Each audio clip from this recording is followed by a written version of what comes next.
guys, are you taking the ACT soon and wondering last minute strategies for guessing? How do I do it? What's the best way to do it? Help. If so, that's what we're going to talk about in this video.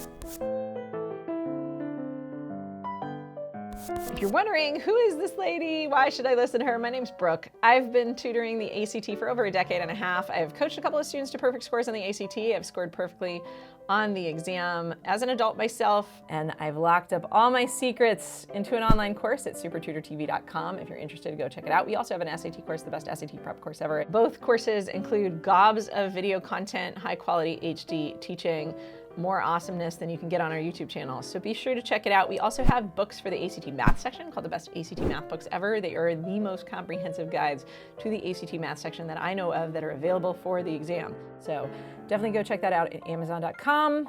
And we have a mailing list, totally free, SupertutorTV.com/subscribe. We will keep you in the know with everything awesome that we're doing here.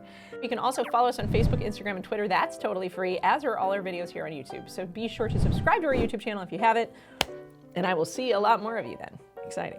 Cool. So let's talk about guessing on the ACT. So the first thing I'm going to say is a caveat. One of the things that I often talk to my students about when I first start tutoring kids is I tell them how guessing is a really bad strategy generally on the ACT. I don't want you to go into the test with a guessing mindset, but that doesn't mean that you should never guess. And that doesn't mean that there's no place for guessing. So what we're going to talk about in this video is, one, when do you guess? When is it actually appropriate to guess? And two, how do you guess better so that you're not just shrugging your shoulders and going, I don't know, and then closing your eyes and pin the tail on the donkey, finding an answer choice, okay? You shouldn't just anytime you feel a little bit intimidated, guess. That's a really bad strategy, because if you do that all the time, and you get easily intimidated, you can completely bomb this test even if you're a super smart, awesome person. Now here's what I will say. Yes, it is better to pick something than to pick nothing, because the ACT does not penalize you for putting a wrong answer. There's no penalty for wrong answers, so you should always put an answer no matter what. But that aside, I want you guys to make the most informed guesses you can and not just be, throwing a dart into the air and hoping for the best and saying your prayers, okay? That is not the best guessing strategy. Okay, so let's first talk about the 3 times when it's appropriate to guess. The first time that you should guess on the ACT is when you need to move on. The ACT is really hard on pacing, and I really recommend that you guys at least take one practice exam before you take the real thing if you have the time. Some of you are like, Brooke, the test is in an hour. There's no way I can do that. And if that's you, thumbs up. But really, if that's you, I get it, fine, cool, totally understand. But in any case, at least look through the pacing on each section and know about how much time you have per passage, per question, that kind of stuff, and do a little breakdown for yourself before you step in and walk in and take the test. Even if you've got an hour, even if you got 2 hours before the test, it's something you could take 20 minutes to do, and it could help you so that you know when to guess and know when to fight. Now, granted, when it is time to move on, typically you've read the question, you've done a little bit of work on it, and you're just not sure what the answer is yet. My hope is that you've at least eliminated a couple of answer choices. You're not just sitting there freaking out, and that you've narrowed it, and you can just choose between the 2 that you've narrowed to the best of your ability. And that's okay, and that's a good time to guess, because you got to move on. Generally, people don't run out of time on the English section, and generally people run out of time more often on the other 3 sections. So that's just a basic heads up. We've got other videos on pacing and strategy for that, which I definitely feel like you guys should try to get down. Number 2, second time when it's okay to guess. When you're completely, totally, 100% out of time. If you completely run out of time on the test, or they've called the 5-minute warning, and you got like 30 questions left, and you're like, ooh, no way I'm going to do this. 30 questions left, I got 5 minutes, I'm maybe going to get through 3 of them. Okay, so that means the rest of them, I'm going to just start filling in, B, B, B, B, B, B, B, B, B, pick your favorite letter, and you fill it in. That is a time to guess. And that is a time when you really don't have time to make an educated guess, and that's fine. Okay, so just fill in something. Number 3, the third time when you guys can strategically guess is when you have a time-consuming question type. This is a little bit more sophisticated in the sense that you have to know what time-consuming questions look like. And you may have had to have studied or practiced the test a little bit to know that. In general, on the reading section, the most time-consuming questions are the ones that are asking you all of the following were mentioned in the passage except, because then you have to find 3 pieces of information to confirm that you got it right. So those not least except kind of questions where they have some word that's like all giant caps, those can be some of the hardest to get done in time. Those can be really time consuming. Those can be something that you want to move on from. And then anything in the math where you know it's just going to be a time vortex to even start to do it. Pattern problems, some kinds of word problems too can be very time consuming.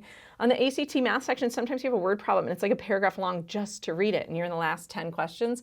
I'm good at word problems. Word problems aren't that hard, but they're often really time consuming and you get no more points for getting the word problem right than some trig question. And if you just took trig, even though that trig question might be advanced, if it's this long and it takes you like 10 seconds to read it, that may be faster than the giant word problem, right?